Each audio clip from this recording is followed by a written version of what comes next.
হস্তমৈথুন দ্বারা যদি বীর্যপাত হয় অথবা নিজের স্ত্রী স্পর্শ করার কারণে যদি বীর্যপাত হয় তাহলে রোজা ভেঙে যাবে এবং এই রোজার জন্য কাফফারা আদায় করতে হবে না। কি কারণে রোজা ভেঙে গেলেও কাফফারা ওয়াজিব হবে না, তবে রোজা কাজা করতে হবে, সেই কারণটি আপনাদের খেদমতে পেশ করব।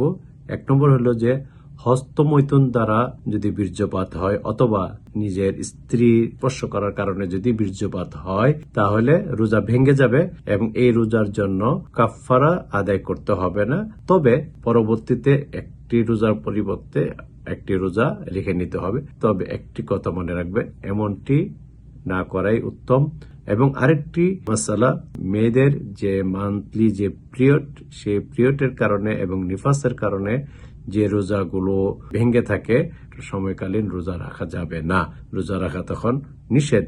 তবে এটা শেষ হওয়ার পরে যে কয়টি রোজা ভেঙে যাবে অর্থাৎ বিরত থাকবে যে কয়টি রোজা থেকে, ওই কয়টি রোজা পরবর্তীতে রেখে নিলে হবে, কোনো কাফফারা ওয়াজিব হবে না।